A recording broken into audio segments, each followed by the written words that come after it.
16 team, 9 cat head-to-head mock draft today over on Yahoo. Let's go and win some leagues.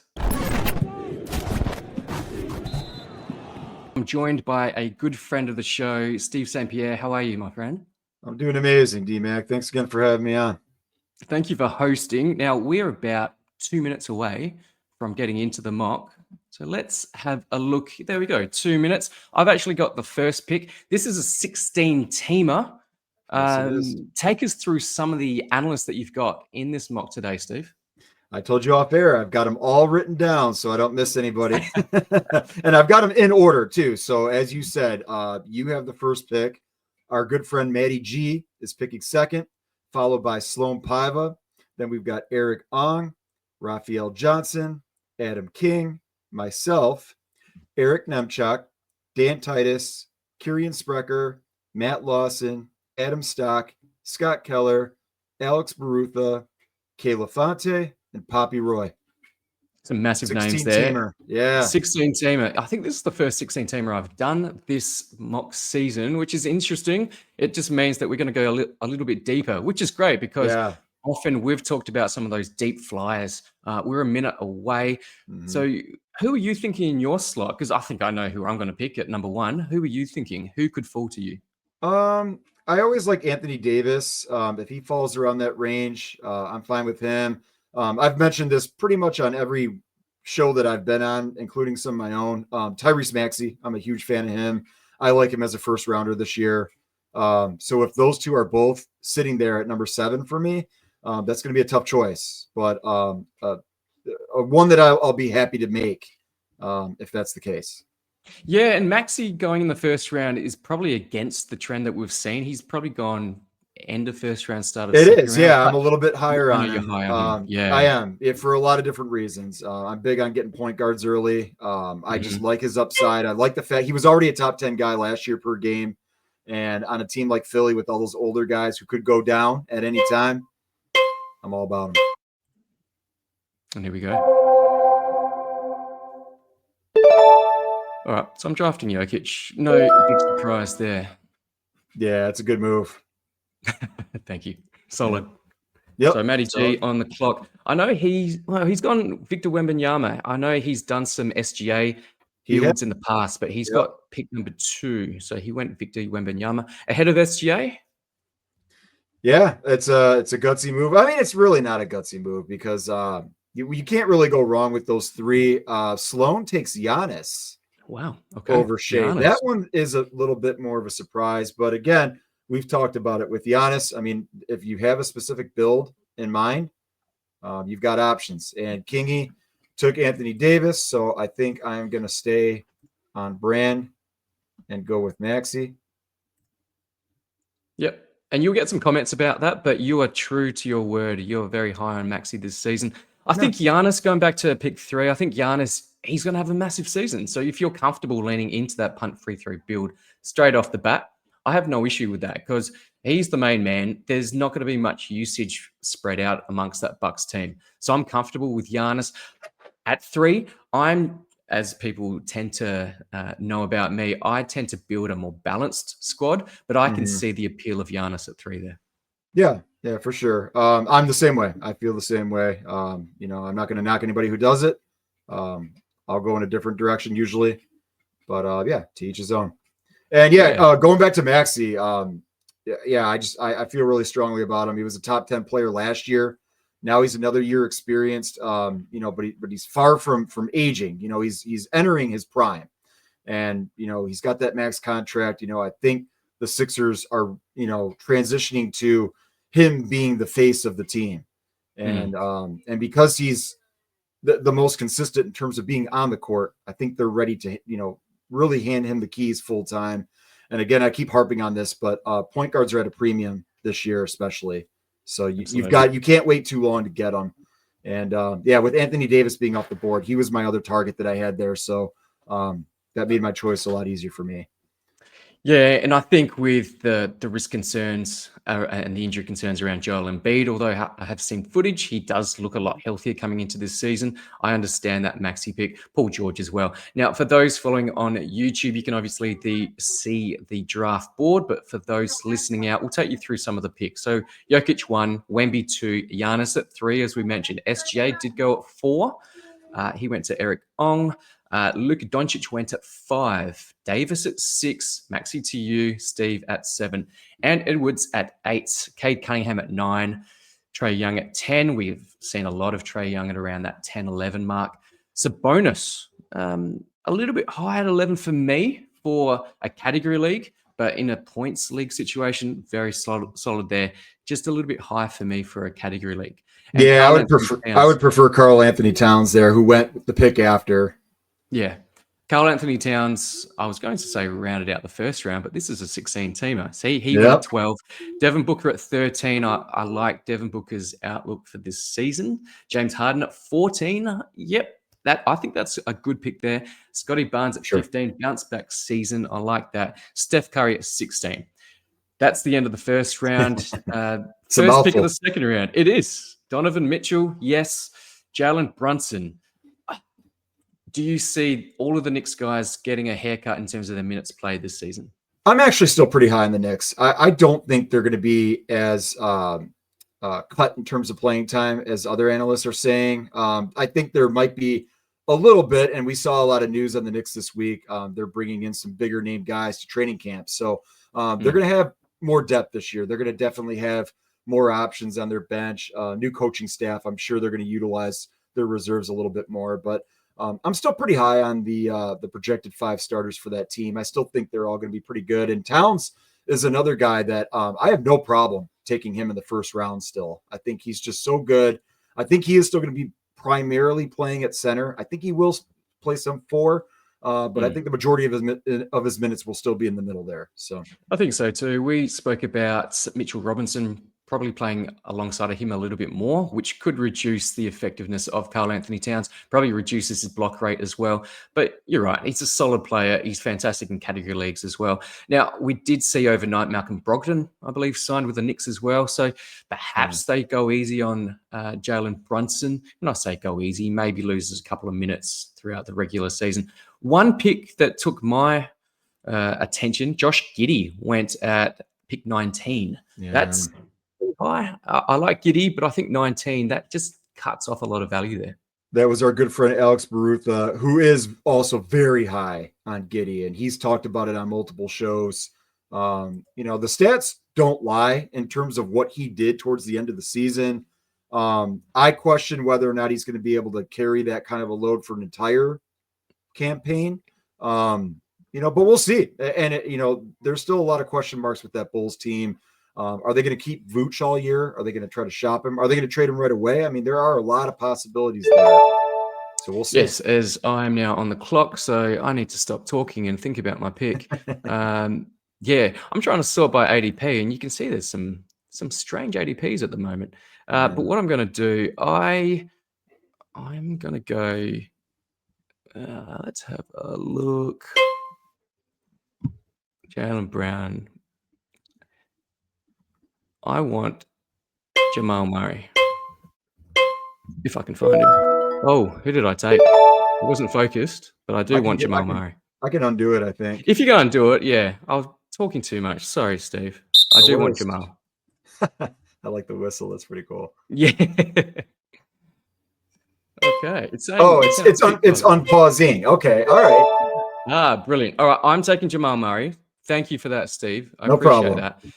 The other thing I have to think about is now I'm on the turn. Who else am I going to pick? Look, there's a few good names here. I'm high on this guy. It could be a bit of a risky pick, but I'm going Trey Murphy. I don't think that's risky at all. I think the per game upside's there. With the Pelicans, we know the deal with all their other guys. I mean, they have so many people that are injury risks, including Murphy, but if Zion goes down, that's just going to increase Murphy's usage that much more. So I like that pick a lot. Yeah, The issue is the Pelicans, and I hope that they are competitive. And I've always been high on Trey Murphy. So it could play out a little bit differently to how I would like. But Zion, let's hope that he remains healthy. And it'll be interesting to see where he's drafted in this draft as well, because I think some people are high on him and hoping for a bounce back and healthy season as well. But after Trey Murphy, Jaren Jackson Jr. is another guy I was looking at. So he went to Matty G. Yeah. Jaylen Brown, he's going to have humongous usage alongside of Derek White, who was taken straight after him. Franz Wagner. Now, Orlando are a little bit deeper now. They've got Desmond Bane. Franz Wagner has looked awesome at Eurobasket, but Franz Wagner in the third, I still think is a solid pick. And that's paired up with Luka Doncic and Pascal Siakam. So I like that build as well. Yeah, solid. Yeah, I think everybody so far is doing a pretty good job in terms of getting the best talent, best per game upside. Yeah, it's going pretty smooth here so far. We've got the 30-second timer going again, so makes it a little bit tougher. Yeah, it does make it a little bit tougher. You got to stay focused and probably not do a podcast at the same time while you're drafting. So keep that in mind as well.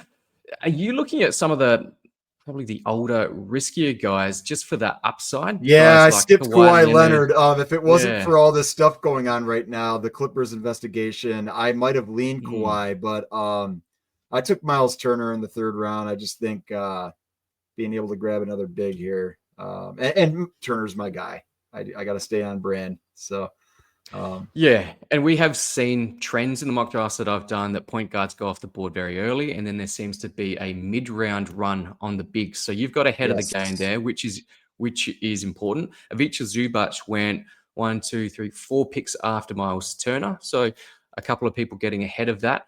I have probably learned that I can get some of my late round flyers, which is probably going to be more like mid-rounders in this 16-teamer a little bit later in drafts. Yeah. So I'm tending to lean towards getting point guards earlier on. Having said that, I got Jokic in the first round. So he's a big man point guard, if you will, as well. Yep. So those elite assists anyway. So I'm trying to get those assists pretty early. But I also wanted the scoring and the threes and the all-round game of Trey Murphy. So that's the approach that I've taken today. There's Kawhi Leonard. Do you think there's going to be any ramifications and repercussions around this investigation around Kawhi Leonard and the Clippers? I wish I had an answer to that. I really don't know. We're hearing a lot of rumors. We're hearing rumors about teams want to see his contract voided, but then we're having other people say nobody wants anything to be done to anybody because other teams are doing this too and getting away with a lot of stuff. So who knows? I think we're going to have to wait and see, but draft him at your own risk. He's always a risky player anyways, for a lot of other reasons. And he is another year older. So, but we know the upside's there. If he's healthy and he's playing, if he's on the court, he's going to produce. I mean, he just always does. Absolutely. He was a winner. We've talked about this. For anybody who did draft him last year and were able to stash him on an IL spot, you probably won, or at least competed till the very end in your leagues because he was so good down the stretch again. Yeah, and he went at pick, 48 in this draft. So I think that's about right. When you take into account a few risks, maybe with the latest news, maybe he goes down a little bit, perhaps. But that could then present some value if people are just unsure about what's going to happen. If you are drafting soonish, we don't recommend that. But if you are drafting probably in the next week or two, investigation hasn't been resolved, perhaps you can get some value.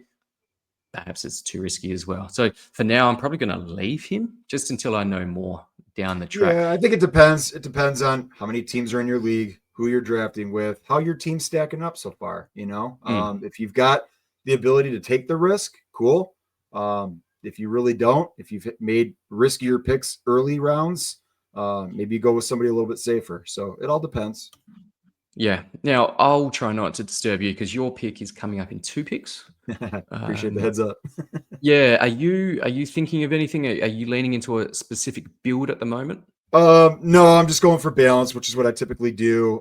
As you said, the guards are really drying up here. So this might be time to draft and stash Garland. It could be. I am up. Feel free to not get Garland because he was the guy that I was looking at myself. Yeah, I think I'm going to go ahead and do it. Go for it. The last round, I was looking at Tyler Hero. I was looking at Cooper Flagg as well. Again, just knowing that a lot of these ball handlers, a lot of these facilitator guys were going to go. So I knew it was going to be pretty slim pickings the rest of the way. So I'll take Garland. Yep. We'll I go like from that. there.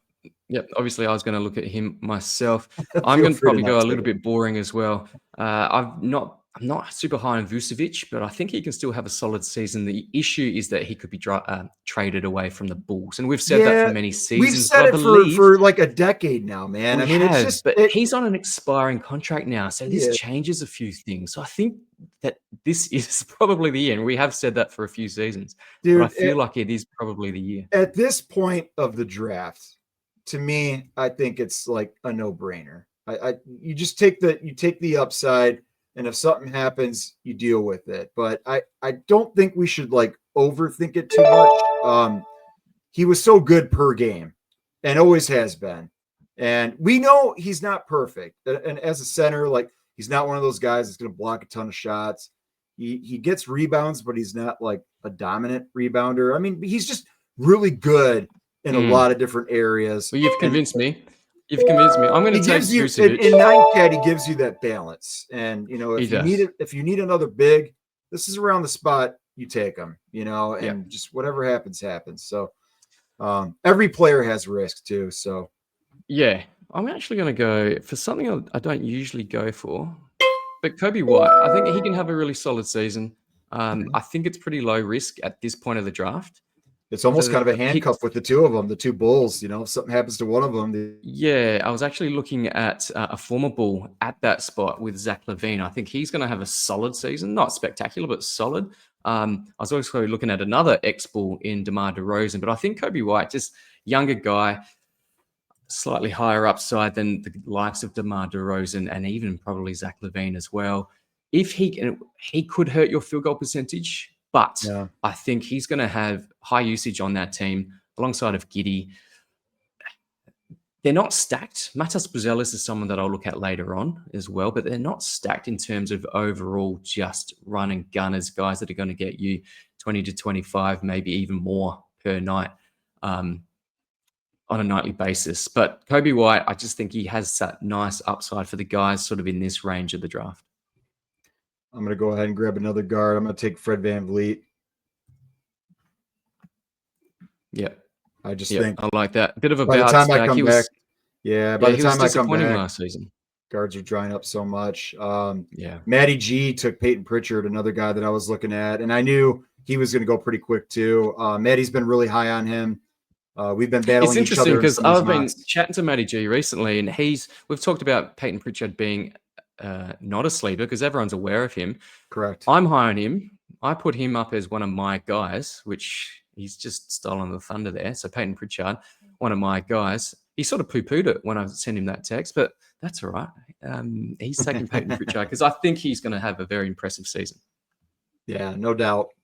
Whether he starts or not, and now a lot of the reports are saying he probably will start in the backcourt. You know, we need to see what's going to happen with Anthony Simons, if he's going to get rerouted. But even if he doesn't, and even if they decide to start Simons and bring Pritchard off the bench, Pritchard's been there the longest.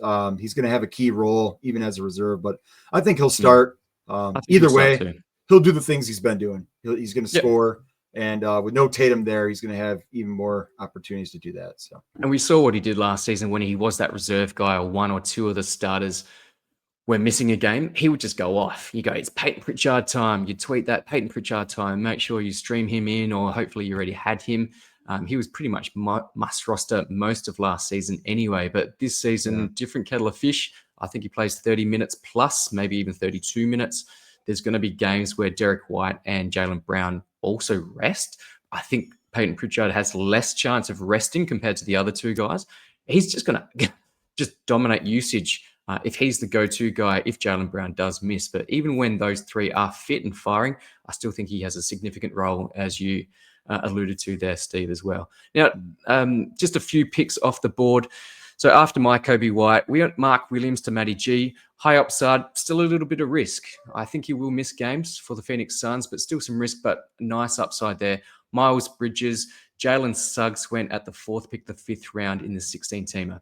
Then Rudy Gobert, Asad Thompson. You took Freddie Van Fleet, which is solid. DeMar DeRozan, who I was looking at a little bit earlier on. Jordan Poole. Now, is he going to lose a lot of usage alongside the likes of Brandon Ingram and Trey Murphy? Well, Brandon Ingram, don't forget, he's on the Raptors now. So, sorry, I meant to say Zion Williamson. Yeah. I had Brandon Ingram. Yeah. I don't Zion know that he's Williamson going to. He might lose a little bit of usage, but we know the deal with the Pelicans. Like, you really can't trust any of those guys. I don't think Zion's to be trusted, especially for an entire season. So it's probably only a matter of time before one or two of those guys goes down. And if it's not Poole, then his stock just skyrockets from there. And he can do some of the things that he did last year and what he's done in seasons past. So at this stage of the draft, he's a fine player to take. We saw Zion Williamson taking at pick 49, so the first pick of the 4th round. What do you think of that one? I'm not a huge Zion guy. I understand people who do it. Again, he's a build kind of guy, especially 9-cat. And again, taking a huge risk in terms of the health and stuff. But not my cup of tea. But I don't bash anybody who does it. We know the upside. If he ever is healthy and on that team, he should be able to feast. He's got all kinds of room to improve still. So sky's the limit. But yeah, it's such a crapshoot in New Orleans. We saw a Raptor go, Emmanuel Quickley. So he went at pick 74, I think, after the disappointment of last season. He was taken in probably around pick 50, sometimes even earlier last season. Obviously had a pretty disappointing season last season with the Raptors in terms of injury. Can he have a bounce back? Yeah, I think so. Again, we really need to see, is he going to be healthy? But I think he is going to be a focal point. So yeah, he can have a bounce back.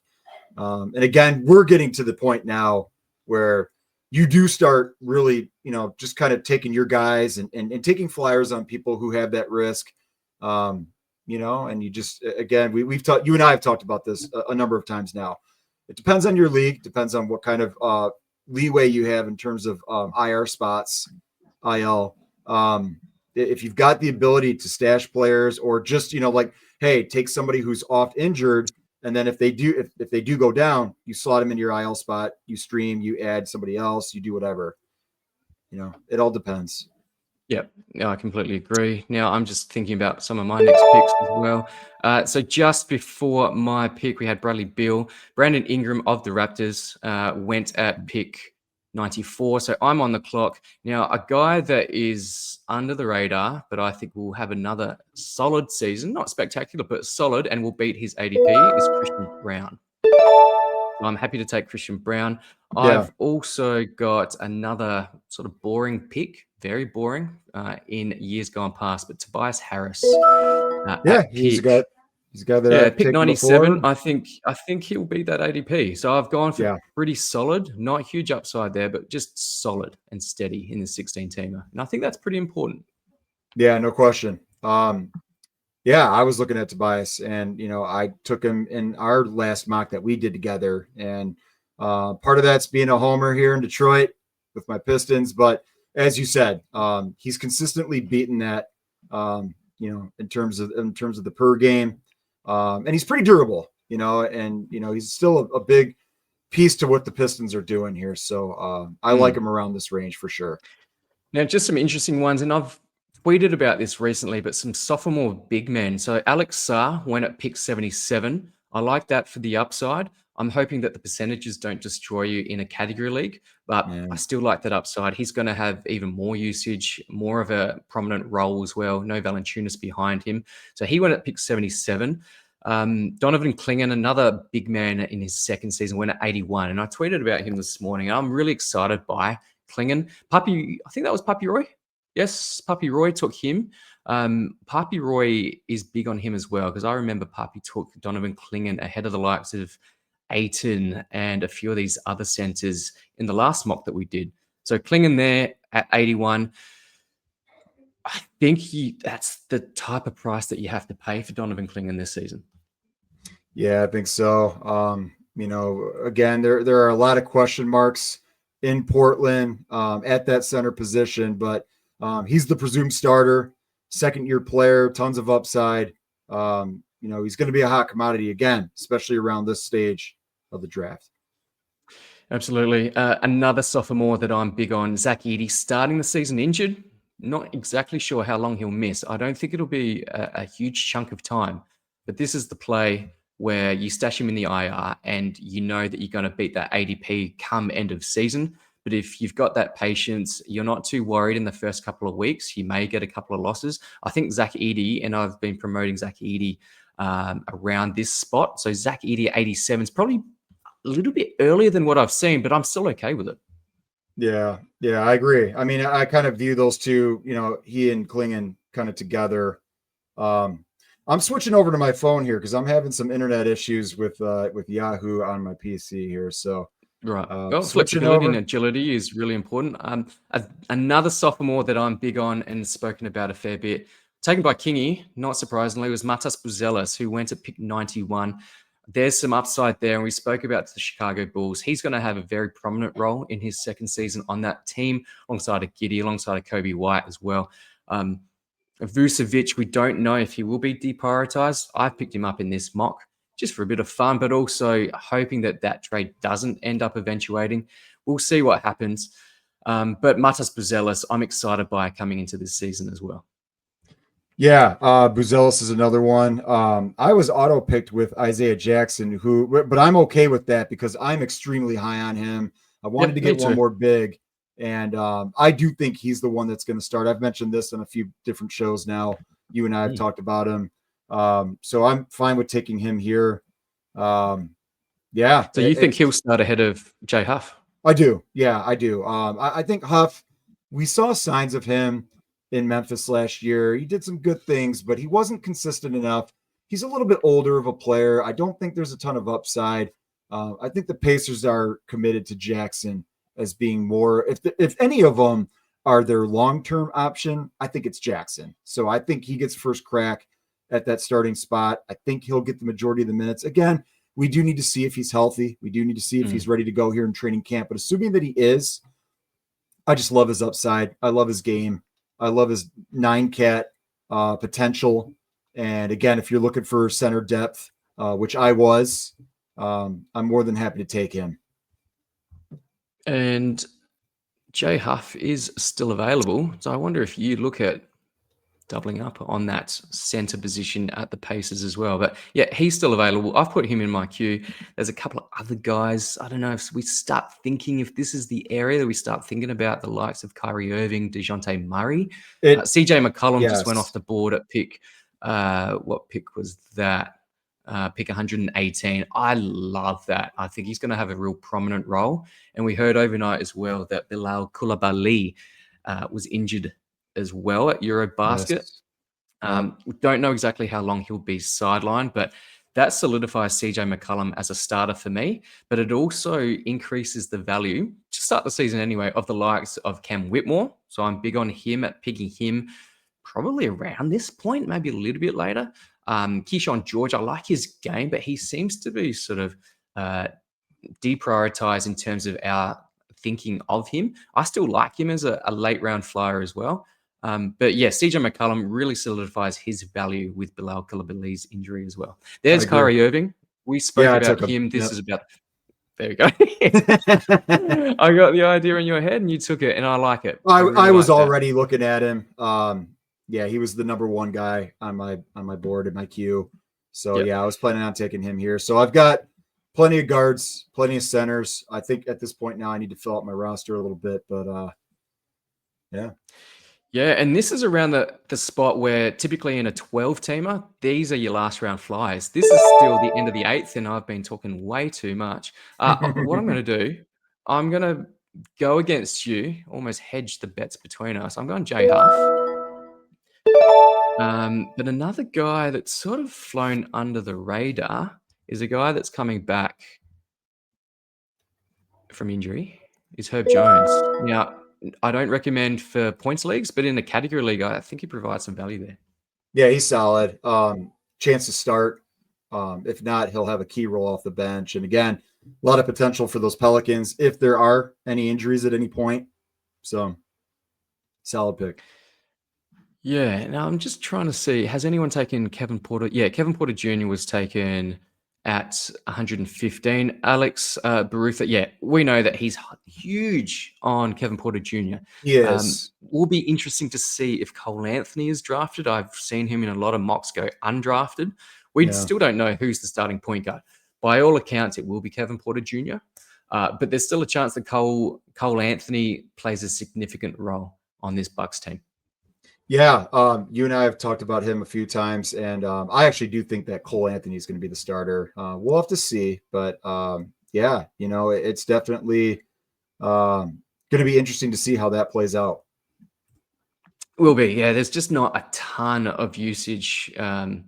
Well, there is a ton of usage. A lot of it will be going to Giannis, but Kevin Porter Jr., I think he's in a prime role. He was with the Bucks last season. He looked good towards the back end of that season as well, and his infamous lack of efficiency or inefficiency wasn't really there to really hurt you in category leagues. Yes, he was more of a streamer type of guy last season, but without Dane there as well, yeah, I think he's got a great opportunity. Just taking us through some others. Scoot Henderson, taken at 130 by Matty G. I like it. I think he may start. Do you think he starts for the Trailblazers? I think he should. I think it's kind of put up or shut up time for him at this point. And, his coach, Chauncey Billups, has talked him up. Sounds like they're ready to fully commit to him and give him the keys to that offense. So I would like to see it. I think Blazers fans would love to see it. And, of course, fantasy owners want to see that. So here's to hoping that it comes to fruition. Yeah, I hope so too. DeAndre Hunter was taken at 136. I like that. We know that Max Strus will be injured to start the season, so yes, Hunter gets a nice boost there. Rookie Con Kneppel, he went at 138. Do you think he will start for the Hornets? I actually don't. I've been on record saying that I think Colin Sexton will open the season as a starter. I think they're going to go with that veteran guy. I think they brought him in for that reason. I could be wrong. We'll see. And obviously it's a long season, so anything's possible. We know the deal. Charlotte's another team. They've struggled with injuries.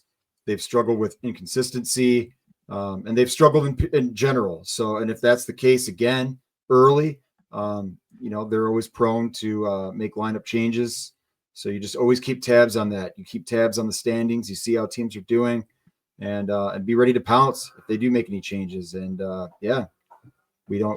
anything's possible with that team. Well, Colin Sexton, I believe, is still on the board. So would you be interested in picking up Colin Sexton then? Possibly. Yeah. I mean, at some point I'm going to need to draft a shooting guard. In one of our mocks, I remember not doing that. And I don't recommend leaving a position open and empty intentionally. So, but I'm not a huge Sexton guy in terms of fantasy, especially in 9-cat. Points leagues, sure. But for 9-cat, I mean, maybe if it's a little bit later, I still think this is too soon.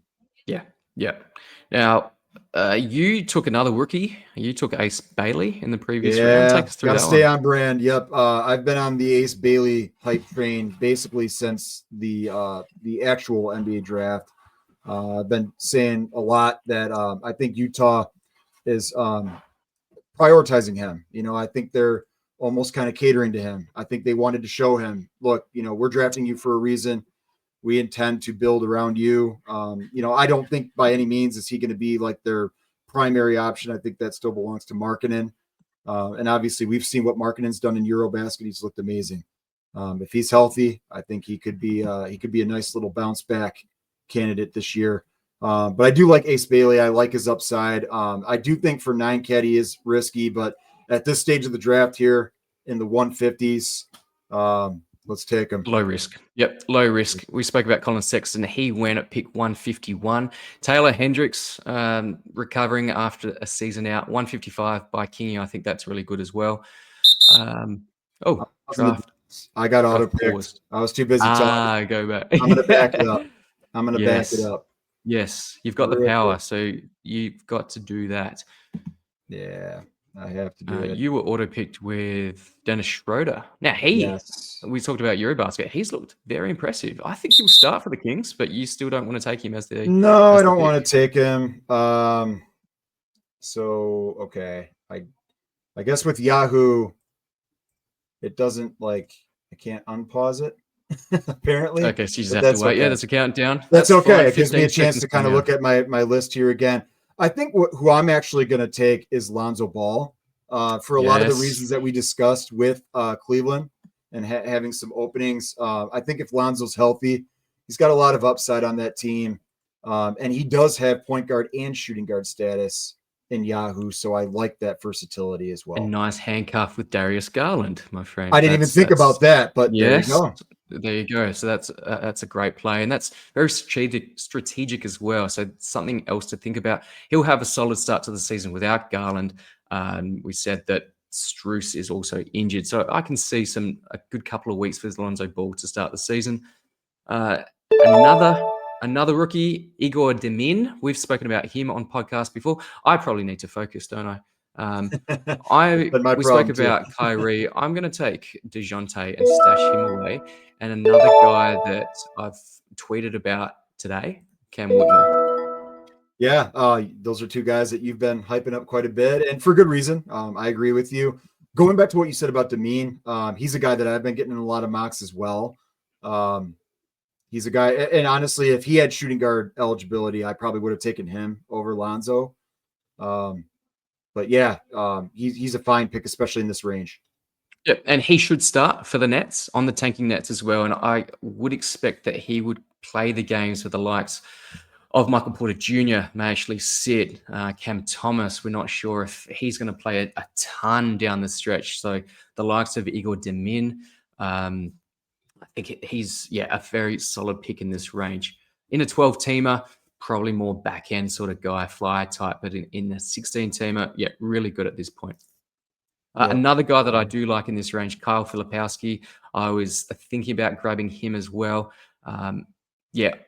We know that Utah is going to tank again. They're just going to tank. They're not a good team. They say they're not going to, but we can't believe them. They will. So I can't trust the likes of Larry Markkinen, Walker Kessler.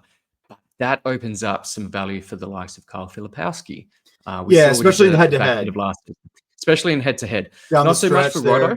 Yeah, for Roto, probably not the best player. I guess you can just shove him in whenever those other guys are missing, which could be quite prevalent this season. But Kyle Filipowski in a head-to-head situation, that's going to pay off towards the back end, which is probably your fantasy playoff period, which is extremely handy. Now, this is where we've got Chris Boucher. I saw that Neemias Queta went 2 rounds earlier, which is another guy that I've loved. Yeah, he's getting a lot of hype based on his performance here in Eurobasket. But Boucher's a guy I like. He's older. We know the deal with him. He's so inconsistent. But he has upside in 9-cat especially. So at this stage of the draft, I'll take a flyer on him. If it doesn't work out, he's an easy cut. And we saw what he did at the Raptors a few seasons ago. That's probably feels like forever, but probably only 4 or 5 seasons ago. He had a top 50 9-cat season. That's unbelievable. It came out of nowhere, and then he just went back to reality. He wasn't the player he was after that season. But who knows? Perhaps this is the season in Boston for him. He's got the opportunity. I mean, there's a lot of usage to go around on that team right now. So absolutely. I saw another sophomore, Reed Shepherd. Now, highly touted guy, but there's just so much talent on that Houston Rockets team. Where do you see Reed Shepherd and his role moving into this season?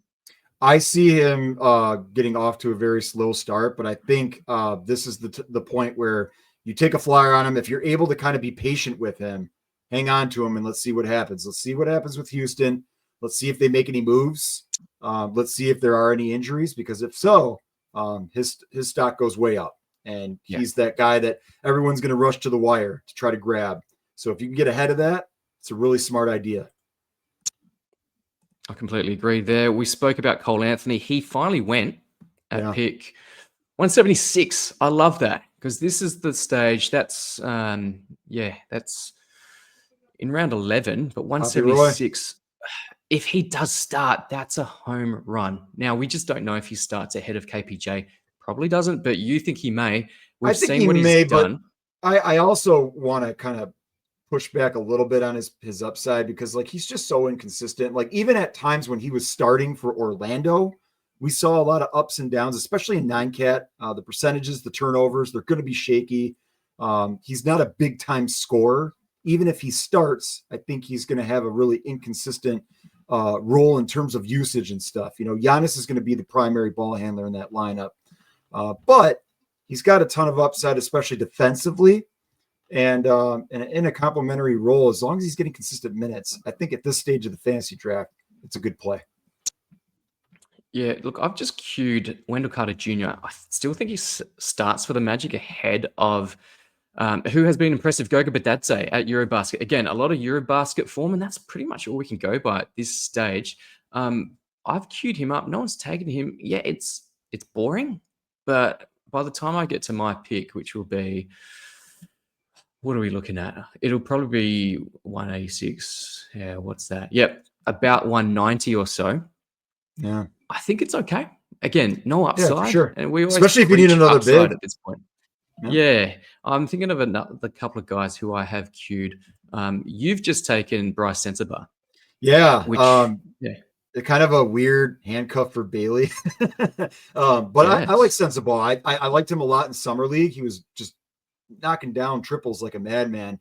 And again, in Utah, there's a lot of upside there on that perimeter, especially. So, just again, kind of a flyer pick. Let's see what happens. I'm also kind of rounding out my roster, just trying to get some extra threes, some extra perimeter depth. So, yeah. No, I like that. A nice little handcuff there. And guy that I was going to grab was Jared McCain. Just we spoke about the 76ers and the uncertainty around some of their guys. I'm going to go G back beat to you the to Carter. future. Yeah, he did. So thanks, Matty G. But I'm going to go Marcus Smart. New team. I think he's going to play hard alongside of LeBron. I think they've been wanting to play alongside of each other for a while. Yeah. I've also backed that up with Davion Mitchell. More prominent role. We saw at the back end of last season, he was starting to play really well, and he just looked like he belonged at NBA level for probably the first time in his career. Still a young guy. Davion Mitchell, whether he starts, probably not, but I think there's some value there. Yeah, for sure. At this stage, it's all about the upside, and again, if you can be patient with some of these guys, this is kind of like draft and stash territory, or just somebody that you can try to hang on to for a little while, even if they get off to a slow start, take them and let's see what happens. So, Yep, I think so. Let's see what happens. And I did the same thing with Marcus Smart. Let's see what happens. Again, not a sexy pick, but we know what he does. He can knock down threes. He gets you steals. He's in the intensity on defense. Not always is reflective in his fantasy stat set, but I think it's enough for him to stay on the court for longer. He will be loved by LeBron. So I just think he's going to have, I won't say a prominent role, but a significant enough role for me to draft him at this stage of a 16-teamer. Yep. Agreed. Interesting. We've gone Russell Westbrook. He doesn't have a team at this point, but if he does, he could play that six-man role. So again, this is the last round of a 16-team category draft. I don't mind it. Where you've got I don't mind it, but guys. I think I would have taken a younger guy like an Isaiah Collier, who I was eyeing, but I didn't really want to take another Utah guard. It was tempting. And a lot of people would probably argue maybe I should have taken Collier over Sensabaugh. And that's, maybe a valid point. But I actually went with Derek Queen with my final pick. I wanted to get a draft and stash there for all the reasons that we discussed earlier with the Pelicans, with their big men, question marks. I think he's a guy that, again, if you're in a league where you've got multiple IL spots, he's somebody that you can take maybe with your last pick and just slide him over to IL and hang on to him and let's see what happens. And if you need to open up that spot at any point of the season, he's probably an easy cut at any point too. But we'll see. And that's the beauty of these last round picks. They're easy cuts. You'll stream that anyway if things don't work out. That's the end of the draft. But just going back on your Derek Queen, is he going to be better than Yves Missi? Probably. It won't take him too long. I think he's got way more upside. I had Matt Lawson on the show over the offseason here, and he and I were both talking him up a little bit. Queen's potential. We think that they drafted him to ultimately be their starter in the middle.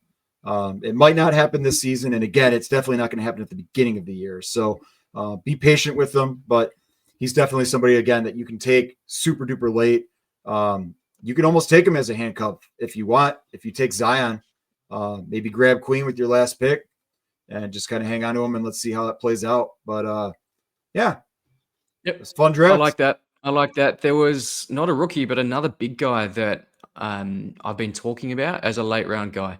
Another Boston big guy is Luka Garza. So he went again Yep. to Alex. Well done, Alex. Yeah, he knows his guys. Luka Garza in the last round. So at pick 206, there's Garzilla. still, yeah, we just don't know how Boston are going to start. Is it going Exactly. to be Keita? Is it going to be Garza? Is it going to be Boucher at the 4 or the 5? Remains to be seen. So having Luka Garza as your last pick in a 16-teamer, I think it's great. There's the upside. And again, like you always say, Steve, it's an easy cut if things don't play out that way. Exactly. Just take the upside, see how it plays out.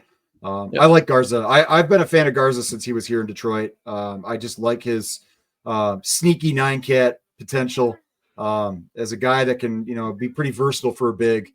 He can step out, he can shoot, he can pass a little bit. I like his offensive game. Yeah. Well, that's the end of the draft. Thank you, Steve. Now, let's take us through your team. Let's start at the top. Yeah. Like I said, Tyrese Maxey, he's my guy. I love him. I love his. You'll get some shade. You'll get some shade in the comments. That's fine. Hey, stick by him. Yeah, that's great. Absolutely. I love that. He's a top 10 guy. I don't really know why there'd be too much shade. He was a top 10 guy per game last year. He's young. He's a point guard. And as I've said, he's got teammates like Joel Embiid, Paul George, guys who can go down at any time and might very well quickly. So Maxey's, we saw at the end of the year, they actually wound up shutting him down as well. So again, it is going to depend. If you're in head-to-head leagues, check your playoff settings. If you're starting your playoffs early, I think that's all the more reason to take a guy like Maxey.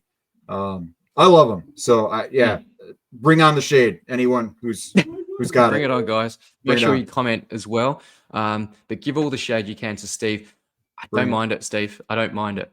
Evan Mobley in the second. And remember, guys, this is a 16-teamer. So Evan Mobley at pick 26. Yep. Very easy pick for me. Just start that combination, point guard, big man. To me, kind of a no-brainer. I think so. Best on the board at that point. Thompson went straight after, but I prefer Evan Mobley at this point. Miles Turner in the third. So you got him at pick 39. One of your guys you spoke about. You got ahead of the game, ahead of the curve there in terms of the center runs. Darius I like his upside in Milwaukee. I think he'll get some more rebounds than he's gotten in Indiana a little bit. We'll have to see. Yeah. But yeah, I love him. Yeah, and I think he'll work nicely alongside of Giannis. Darius Garland, thank you there, because I was hoping that he'd fall to me, which he didn't. So I like that. Talked all about him. Love him. He'll start the season off on my IL, but that's fine. That's fine. Fred VanVleet, bounce back season, perhaps taking a back seat. The scoring won't be there like it once was. There's just so much talent. That's okay though. He's been in that role before too, and he's had a lot of success with it, both in terms of real life and in fantasy. So at that stage of the draft, to get another guard, again, they were drying up pretty quickly. So I was very happy to get VanVleet. Yeah, absolutely. Mikal Bridges, boring but solid at 90. You took the words right out of my mouth. And again, I think with the Knicks, I think he's solidified in that starting lineup. He's got a lot of great two-way potential, and especially in 9-cat. And again, just shoring up my depth there. So I needed to get kind of a small forward shooting guard type. He was sitting there. Took him. And he's so important to what they do at the Knicks. And yeah, his fantasy seasons hasn't been that top 50 type of guy that we once saw back at the Suns, but still solid at pick 90. Isaiah Jackson, you said that was an auto pick, but you quite liked it and you were looking at him anyway. Exactly. I was like, hey, you know what? I was going to need to take him pretty soon. There was a chance that if I was making the pick, I might have gone Kyrie there and then taken Jackson, with the next pick, but instead it's the other way around. Yes. And that totally works for me. Shoring up point guard, shoring up center. Those are my two main priorities when I'm drafting. So. Yep. And you spoke about Kyrie. Getting him at 122, we don't exactly know when he's coming back, but getting him at 122. I didn't realize it was that late. That's an even more no-brainer in my opinion. Absolutely. I got DeJounte not long after. I took a leaf out of your book, a page out of your book. Do it, man. Stash him. I like it. Yep. And again, things don't work out. It's an easy cut, but and you're if not he comes missing back, out. you're not, for anybody who would argue, well, you're taking somebody who's injured when you can take somebody who's not. First of all, anything can happen to anybody at any time. And second of That's all, right. who are you missing out on? Now I say that there's going to be one or two of these guys that emerge, and we're all going to be like kicking ourselves for not taking that guy. But Yes, there's until always we that know guy. who that is, we Yeah. don't know. So Yeah, let's take the hindsight is a guys that wonderful we thing. know if and when they become healthy, they're going to be awesome. And there is Yep. risk. And We don't know. that's foresight to playoffs, fantasy playoffs anyway. So that could work out nicely. They could. And again, this is a game. It's meant to be fun, and it's fun to take some risks. It's fun to It take is. some You chances. go, And when you're you go, look playing, at me. I grabbed Kyrie Irving with pick 122. Who does that? But there you go. You did that. I mean, I so. took him in our 12 team mock that we did. I took him super early, but a lot of that was Yes. because I didn't have an opportunity to get other guards. So, and Yes. again, it does depend on the circumstances and stuff. But yeah, man, I just think it's fun to take some of those shots, take some of those risks. And I think if you're playing in a league, especially with a bunch of, like industry people or people who know what they're doing, like you have to be aggressive. You have to take some chances. You can't just be safe the entire time. You've got to kind of That's pick and right. choose your moments. So That's exactly right. Now, you spoke about your next pick as well. We'll just go back up. Ace Bailey, you spoke at length about him, so we won't go any further. Lonzo Ball, I really like, as that handcuff for Garland earlier in the draft as well, so well played on that one. Chris Boucher. Yeah, Chris Boucher, again, same thing we've been talking about with the Celtics big men. I don't necessarily think that Boucher is going to start. I think he could very easily, but I think he'll have a decent role. If he gets 23, 24 minutes a game, I think for where I drafted him, he'll hit value. But he's got potential to do even more than that. And as you said, not too long ago in Toronto, he did do that. It has been a little while. He is an older player. And of course, injuries are always a concern. Shutdowns are always a concern, especially on that team this season. So these are all things to factor and consider. But again, for where I got him, I'll take him. I'll take whatever upside he has. And if it's not working out, easy cut. Yep. And he's got that flexibility of being able to play at the 4 and the 5 as well. Yes. Bryce Sensabaugh, you spoke about, and Derek Queen, exciting rookie, will probably be in your IR to start the season, but with some upside there. I think he's going to be better than Yves Missi, and very quickly as well. So really good draft by yourself, Steve. How did that feel for you? Felt good. I was having some internet hiccups there for a minute. I had to switch to my phone and then kind of switch back, but it worked out. Got distracted on a pick, had to redo it, but that was okay. Yeah, and that's a good tip as well for you guys. Yeah, these mocks are for practicing, and it's not just practicing where you're going to take your certain guys, practicing strategy and builds if you have a punt build in mind, but also in the event that you have technological issues, be agile, have your backup device. Set a queue. Set a queue is very important as well. But yeah, good tips there. Take you through mine. Started off Nikola Jokic, no-brainer there. Jamal Murray, I grabbed at pick 32. Per ADP, I probably could have grabbed him a little bit later, but he was never going to get back to me, and I've got high hopes for him, and I just wanted to go the Denver 1-2 punch there. So why not? Yeah. Trey Murphy, a little bit of upside, and I just love the guy, so it's a little bit of a biased pick. I know I probably should have grabbed JJJ, but I'm really high on Trey Murphy for the future and for now. Yeah, I mean, it would have been nice to have that shot blocker, but I mean, Trey Murphy, we talked about it. He has a ton of upside. Pelicans, a lot of room to grow there. So I like it. And also in this, I have inadvertently, it's turned out nicely, and I did know this halfway through my draft, but I have punt blocks in a big way. So not getting Jaren Jackson Jr. there has allowed me to really focus on guys like Vucevic, who doesn't get many blocks. Jay Huff, he can get you some blocks, but again, is he going to be sharing the court and the minutes with your boy Isaiah Jackson? Remains to be seen. But blocks is definitely punted. So I lie when I say I always draft balance. I look to draft balance to begin with, and then I'll lean into a punt. So, I have punted blocks. But I went Vucevic straight after at pick 64. If he stays at the Bulls, I think that's a value pick there. For sure. Again, this could be the year that he is traded, but let's wait and see. If he's traded, though, I'll say this real quick too. If he's traded, he's going to a team that wants him, that's going to use him. I think either way, he's a starting center this season, no matter what, as long as he's healthy. And as long as he's doing that, he's going to produce. Could he maybe slide a little gets bit? traded to a contender that he may not be that starter. That's my only worry. That's my only hesitation about that pick. It depends. But I think it you're depends right. on who gets traded and for what, but yeah, I mean, and it would be there's no classic way Bulls. to tell, but at this stage of the draft, you just take them and you hope for the best. Yeah, and it would be classic Bulls if they just didn't trade him. That would be classic. But expiring contract, I believe, I think they just have to do it. But like I said, I've got his teammate Kobe White at pick 65.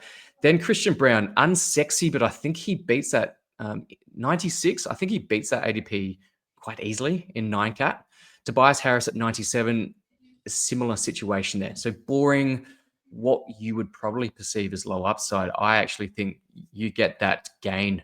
I think he'll beat that ADP. So I think especially for where you got him. What pick was that? Were we in like the 120s? Tobias Harris is 97, Christian Brown at 96. Oh, it was still the 90s. It doesn't matter. That's he's going to still beat that as long as he's healthy. And again, at this stage of the draft, like you're not only hunting upside, but like you're filling out your roster. You have to draft players at every spot. So like, if you still have an empty forward slot, you got to get somebody. And he was the best one on the board. So, and it doesn't look to be a rapid decline for Tobias Harris at this stage. So again, solid. Jay Huff, I had to counter your Isaiah Jackson, and I grabbed Jay Huff a little bit later. So at 128, I'm happy with that one. Herb Jones, comeback season, 129th in a 9-cat situation. Happy with it. I think he starts with for the Pelicans as well. Pelicans teammate that will start injured and may not play that many games this season. But at 160, I couldn't go past DeJounte Murray. Gonna stash him in IR, similar to how you're doing it with Kyrie Irving. But DeJounte Murray at 160, I think there's some value later on in the season for him. Again, make sure you know your settings, have enough IRs that you can stash. Yeah, I might have overdone it with some of mine, but know your league. Know your league. If you got 3 IRs or more, then you make the use of it. If you've only got the 1, then it's very difficult to really stash anyone, to be honest, because you want to be able to have... If you're playing with 1 IL spot, I don't recommend that. But if you're going to do it, then I definitely don't recommend the draft and stash approach. Same. Cam Whitmore, we heard about Bilal Coulibaly last night or this morning for you guys. So Cam Whitmore gets a little bit more of a value bump there. Marcus Smart, new team alongside LeBron and Luka. He probably doesn't start, but just the intensity, I think, is enough for him to get minutes. I think he will be a LeBron guy. So I think LeBron has a lot of power on that team.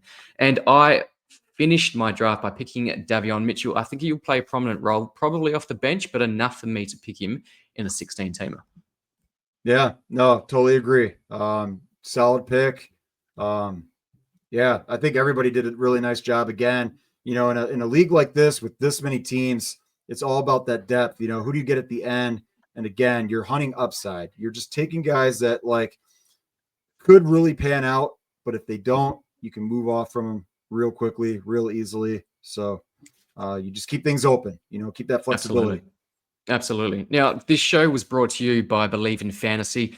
Make sure you go and check them out. Go visit believeinfantasy.com. Also, go check out the mock draft playlist on the Believe Fantasy YouTube channel as well. So I've done quite a few videos now for Robin and the team at Believe. So make sure you go and check that out. Also, make sure you go and check out Steve. Where can we find you, Steve?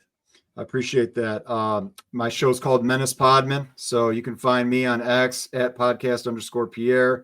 Menace Podman is at Menace Podman. As of now, we're an audio podcast only. So anywhere you get audio podcasts, right now we're still in the off season. So a lot of just kind of like bringing on guests and just kind of chopping it up a little bit. But as we approach training camp, we'll start looking at the different lineups and stuff, what these teams are actually doing in preseason. And then we'll kind of go from there. We'll probably be doing a little bit more mock drafts. I'll probably start slowing down a little bit, maybe 1 or 2 more. But otherwise, going to start really paying attention to some of these last-minute transactions that these teams are doing and start getting ready for the real deal here. Yeah, we're less than 40 days away from opening night. So that's exciting. Make sure you go and check out my stuff as well. At NBA Fantasy Bible on X is where I do a lot of stuff, and also on my YouTube channel, NBA Fantasy Bible. That's it. 16 team mock draft on Yahoo. Thank you, Steve. Thanks for hosting as well. Thanks for coming on the show as well. Thank you, D-Mac. Always a pleasure, my friend. Until next time. Thanks, guys. Catch ya.